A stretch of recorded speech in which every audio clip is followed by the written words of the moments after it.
Football বিশ্বের নতুন এক নাম, যে নাম শুনলেই এখন চোখ বড় হয়ে যায়, লামিনে ইয়ামাল। অনেকে তাকে মেসির ছায়া বলেন, কেউ কেউ মনে করেন নেইমারের যোগ্য উত্তরসূরি। তবে আজকের এই কমেন্টারিতে তুলনা নয়, সংখ্যা বলবে ইয়ামাল ঠিক কতটা ভয়ঙ্কর। মাত্র 18 বছর বয়সেই ফুটবলীয় দক্ষতার এক জায়গায় ইয়ামাল ছাড়িয়ে গেছেন সর্বকালের সেরা লিওনেল মেসিকেও।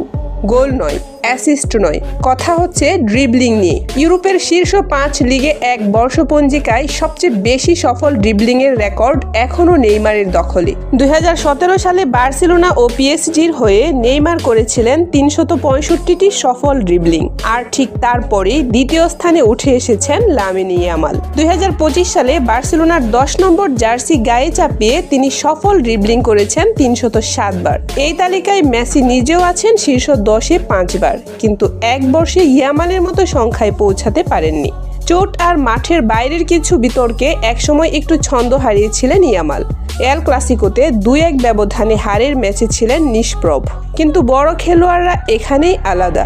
এরপরই দুর্দান্তভাবে ঘুরে দাঁড়ান তিনি।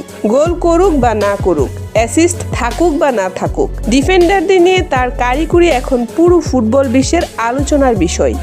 চলতি মৌসুমে সব প্রতিযোগিতা মিলিয়ে 20 ম্যাচে করেছেন 9 গোল ও 10টি অ্যাসিস্ট। লা লিগায় এই মুহূর্তে সর্বোচ্চ অ্যাসিস্টের মালিকও তিনি। 7 বার সতীর্থদের দিয়ে গোল করিয়েছেন, মেসিকে ছাড়িয়ে গেছেন। সামনে শুধুই নেইমার। প্রশ্ন একটাই, ইয়ামাল কি খুব শিগগিরই সেই রেকর্ডও ভেঙে দেবেন? ফুটবল বিশ্ব এখন তাকিয়ে এক কিশোর জাদুকরের দিকে। নামটা মনে রাখুন, লামিনে ইয়ামাল।